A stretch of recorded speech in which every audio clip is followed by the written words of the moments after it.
I bet that you, like me, would like to raise kids who are able to withstand the challenges in their lives. Kids who don't crumble in the face of adversity, who don't become a disheveled puddle whenever they face some kind of normal stress, and kids who can even withstand and overcome truly difficult, painful, and upsetting circumstances. The truth is that none of us know what our kids are going to have to face in this life. But we can venture to guess that as humans, they're going to face some struggle, maybe some loss and grief, maybe some suffering and pain. That's just the human experience. Pretty much no one gets to avoid suffering. And so, with that, how about we take steps in their early childhood to lay foundations for mental strength? In this video, I'm going to show you 5 ways to raise mentally tough kids, but there is so much more where that came from.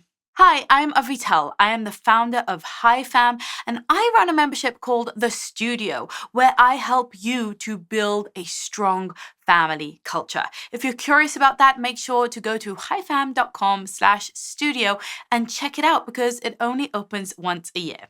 But whether or not you join me in the studio, I want to bring my mission here to you and make sure that I am giving you the skills, the tools, the mindset hacks, the tips, the tricks, and everything that you need in order to raise strong, resilient kids. Now, in today's culture, this step of raising for mental toughness is a little bit countercultural. Am I right? In a culture that sometimes engages in victim Olympics and oppression Olympics and actually glamorizes suffering, it can be a little bit rare or going against the grain to decide, no, I want to raise my children to feel strong, to be empowered individuals, to be able to withstand any kind of adversity that comes their way.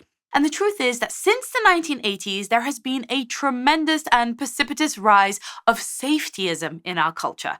This is something I write about in my book, Reclaim Play. Feel free to go and grab it. But just briefly, safetyism is the obsession with safety, just like it sounds. It's the idea that we have to constantly keep our children risk-averse, that they should never have to take risks or face potential threats. Now, that might sound all fair and good, but the truth is that too much safetyism raises tremendously weak individuals. And that is the trend that you will observe across our culture today. In the Western world, we keep avoiding risk. We keep minimizing. This can be seen in things like safe spaces and trigger warnings, constantly trying to protect and create areas where children won't face any physical or social or emotional or even academic risks. You see this in our playgrounds getting safer and safer. So if you're here with me, it means that you see this trend and you wonder if this is the best path for raising our children. There's a wonderful anonymous saying that says, don't clear the path for the child, but rather prepare the child for the path. And if that speaks to you, then here are 5 ways to raise mentally tough kids. Number 1, teach them that weakness doesn't equal goodness. Okay, what do I mean? As I've already touched on, culture can sometimes dictate our moralistic judgments of particular traits. And in a culture that glamorizes weakness, that glamorizes suffering and oppression, you might find that you think that being weak automatically makes you better. Now, all of us as human beings have a soft and tender place in our heart for the weaker of the parties, right? For the underdog. We all love a good David and Goliath story. It's really inspiring to us to think that you can come from the bottom, whatever that might be. You could be the smallest or the poorest or the most challenged in whatever way, and that you can overcome, that you can kind of through your own struggle and hard work and good luck and great mentorship, you can beat the odds that were set against you. But we must be careful not to glamorize weakness, not to make our children think that being weak necessarily means being good. If we want to raise mentally strong kids, first and foremost, see strength as a value. And I think Many people in the West today don't see strength as a value.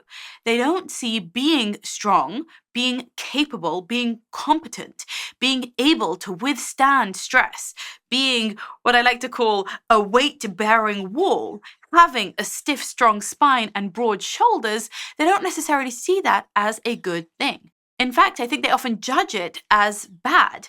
Now, here's the thing. You can be weak and good. You can be weak and bad. You can be strong and good. You can be strong and bad. Being weak and strong is not a moralistic judgment. It's simply an indicator of how much you can withstand, of what you're capable of doing. The best would be, I think, to be strong and good, right? If you are strong, in other words, you are capable of defending yourself, of setting clear boundaries, of being assertive, of withstanding stress and challenge, of overcoming adversity. You're strong. But you're also good. You have good morals and good values, and you are kind and helpful and law-abiding and all of those things. So you're both strong and good. We want to teach our children that strength is good, as long as it's used for the good. Now, you might be thinking, Avital, this all sounds a little bit too philosophical for me. Like, we're not in academia here. Can you just make this relevant to parenting? And I got you.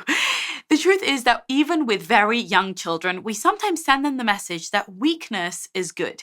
And we do that through over-empathizing.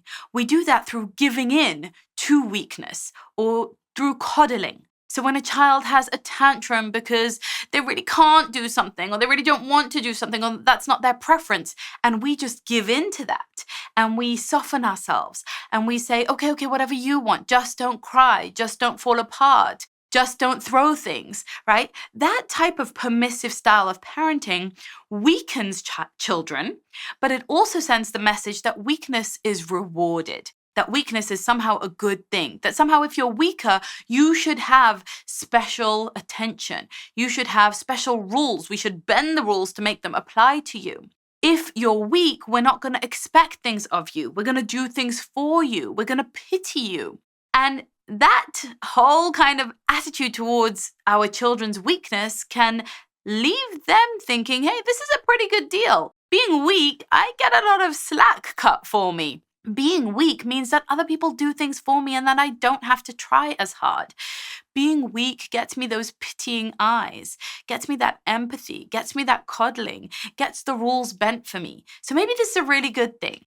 So do you see how we as parents sometimes reward weakness by lowering our expectations or by providing extra support for that weakness? Now, don't get me wrong, I believe in high support. I think we should support our children very much, but that has to come along with high expectations. That's that authoritative sweet spot between authoritarian and permissive parenting, with taking the high expectations from the authoritarian parenting and the high support from the permissive parenting and putting them together in a wonderful third way. This wise approach to parenting, which has so much research to back it up, would not reward weakness. It would not kowtow and coddle. It would not bend or break the rules. It would not constantly give in and let boundaries be trespassed. It would not overly empathize with weakness. Number 2, and this might surprise you a little bit, develop physical strength. Yeah, this is just a fun hack that I thought I'd throw in here because I have felt it on my own life. Often, the way we feel in our bodies physically directly influences our mental state. That's that mind-body connection. And if we feel weak in our bodies, then we often feel weak in our minds. We often don't have the mental strength to stand up to things when we feel that we don't have the physical strength to stand up to things. I want you to use your child's body as a metaphor for their mind. And you can even tell them this. For example, if a child is really struggling to read, you might remind them of the time that they really struggled to ride a bike. That's a physical strength, balance, and coordination that they can then build a mental model of themselves as overcomers. Well, my body couldn't get that combination together of pedaling the wheels and balancing until it could. I tried and fell and tried again, but then I managed and I mastered it. And I can do that with mental struggles as well. It might be really, really hard for me to work up the courage to invite a friend over for a play date or to audition for the school play. Or I might have a really hard time regulating my emotions and calming myself down when I get angry. But I could overcome my challenges with riding the bike, and I can overcome my challenges in mental areas as well. Building physical strength shows us that we are malleable, that we are able to change and grow, that what we focus on and where we put our time and our energy and our attention, we actually make strides, that things actually change. And a child can see that even better than any of us because they are literally physically growing at quite a rapid pace. Children grow and develop. Their teeth fall out and their adult teeth come in. They learn to crawl and then walk and then run and then jump. And these are the types of developmental milestones that offer them a metaphor for the type of being that they are. They are the type of being that evolves and adapts, that grows and develops strength. And this is something that we want to really reinforce and double down on because that develops mental strength as well. You'll see this in athletes, right? People who take sports extremely seriously. Notice that they are developing their physical strength. Of course they are. Their physical skills are their focus. But alongside that, they're developing their mental strength too, staying in the game, coming back after they've failed, pumping up their confidence. This is the type of mental fitness that they engage in alongside the physical fitness. And sometimes the mental fitness is much more important than the physical fitness, ultimately. Speaking of mental fitness, number 3 to develop a child's mental toughness is practice. Let's stay on that sports analogy for a minute. What people have to do when they want to become athletes is they've got to practice. They've got to do drills. They've got to put in the time. Listen, you're not going to be able to expect your child to develop mental toughness if they've never had a practice ground. And thank goodness, many of us don't have that much to practice on. Maybe you don't have massive stressors. Maybe there's no disease or financial upheaval or divorce or war that you're living through. Maybe things are pretty smooth sailing for your child. Maybe even really, really luxurious and lucky and fun. And so you're thinking, well, how is this child ever going to develop any mental faculties if everything comes easy to them in their life, if they don't have any uphill struggles or battles? But here's the thing. Our day-to-day life with little kids could be a great practice ground if we let it be. But many parents in Western culture are actually protecting and sheltering their child from these very regular challenges, if you can call them that every child faces.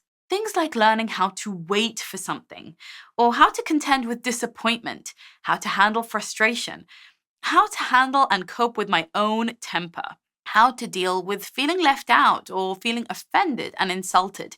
These are exactly the type of things that your child has to practice while they're still a kid. So next time there is a natural situation by which your child gets disappointed, say it rains on the day that they were supposed to go horse riding, or the birthday party gets cancelled. Say your child feels a little bit left out. A few of the cousins were playing and they didn't invite them to join.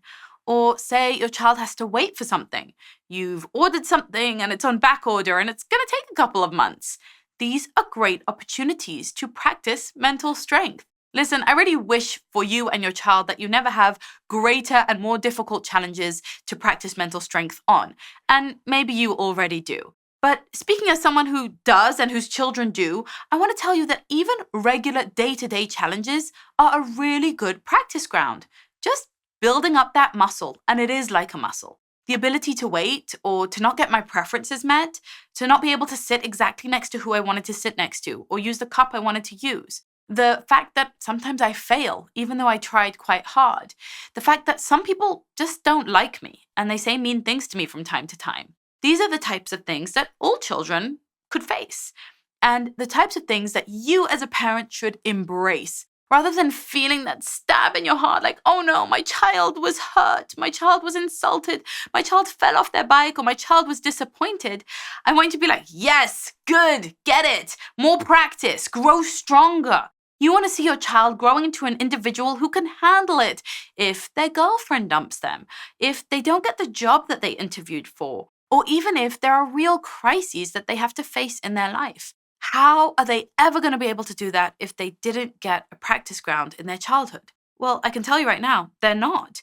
We see that because we see so much of the younger rising generation today are falling apart. They are falling apart in very normal, day-to-day, regular humdrum challenges like showing up to work, turning in a paper, dealing with some social intrigues and cliques. These are the types of things that are often sending them into depression and anxieties and panic attacks. And that's not what you want for your child. You want to embolden them with the fact that life is not always going to go your way. People aren't always going to like you. People aren't always going to respect you. You're not always going to get what you want. Sometimes really hard, painful, difficult, sad, or even tragic things happen. That is the world that we live in. That's just reality, my friend. So better to not clear the path for the child because that's impossible.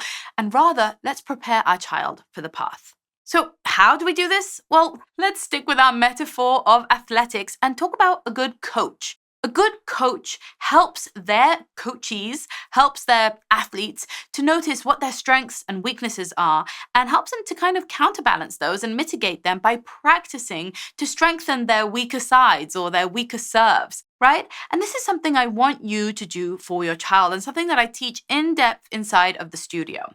This is the idea that you are going to highlight for your child where they're engaging in skewed fallacies, in cognitive biases. Here's a couple of examples. Many children have the cognitive fallacy of catastrophizing. This is where they think the worst is going to come to the worst, where they worry about worst case scenarios, where anything that is even slightly negative or could develop into something negative, they assume will. It will be terrible, awful, very bad, no good. And that is a cognitive fallacy because the truth is that some things end in catastrophe and most things don't. And it's not a good idea to go through our life constantly reacting as though things were about to erupt, as though the end is yet to come. That kind of doomsday feeling is, first of all, no way to go through life, but second of all, unrealistic and skewed and gonna cause a lot of unnecessary turmoil and suffering. So you, as their coach, get to help them to catch that, get to teach them about this cognitive fallacy and get to tell them that's not going to serve you very well to look at the world through those eyes. What's another way we could look at this situation? Another common cognitive fallacy is all or nothing thinking. It's that polarized mindset, like either someone is my best friend or they're my worst enemy. Either I'm a straight A student or I'm a failure. Either I'm very, very popular and have loads of friends, or I'm a loser and I have nobody. This kind of black and white thinking where we don't see gray and nuance and all the spectrums in between is not very realistic either. Usually, most of us are somewhere in the middle along those spectrums, and it changes with time. Many kids who are in this kind of polarized state of mind are in a fight or flight reactive mode all the time because they see the world as very extreme. Again, you step in as their coach and help them to develop mental fortitude, mental toughness, the ability to look reality in the eye and handle it in a realistic way. Speaking of a realistic way, this leads me to point number 5, and that is to model optimism. One of the cognitive fallacies is maximizing negative input and minimizing positive input, noticing all the things that are going wrong, saying it's not fair, feeling like the world is a bad place, feeling like, why do all the bad things happen to me? Why do I never get whatever I want? Why does she always get things, right? It's that kind of jealous and very impoverished sense of self. It's the opposite of gratitude and optimism, where we look around and we're grateful for what we have. Now, I know this is something that many of us adults struggle with too. We all have cognitive biases, and feeling pessimistic is a big one. I want you to actively try to model optimism and gratitude for your child. Modeling is ultimately our most powerful tool as parents because children don't do what we say, they do what we do. And if you are looking for the bright side, for the silver linings, if you feel hopeful about the future, if you feel like, you're realistic and you're taking the risks into account and things might not work out, but overall you have a certain optimism, a certain liveliness, a certain pep in your step, or at the very base level, a gratitude for what you have, then that is something you'll impart to your child. That will be the kind of the vibe in the air in your home, and they will pick up on that, and that will strengthen them tremendously.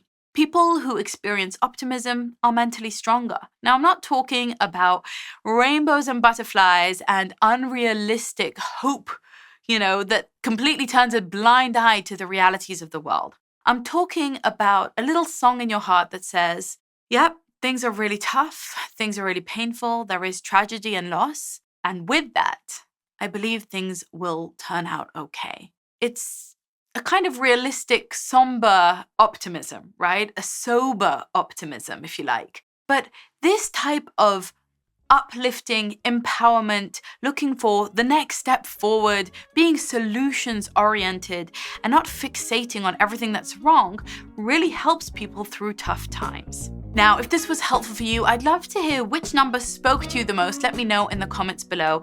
And my friends, there is so much more where that came from. As you could probably tell, I'm extremely passionate about raising mentally resilient kids and building strong family cultures. So if you want more from me on that, you must check out the studio at highfam.com/studio.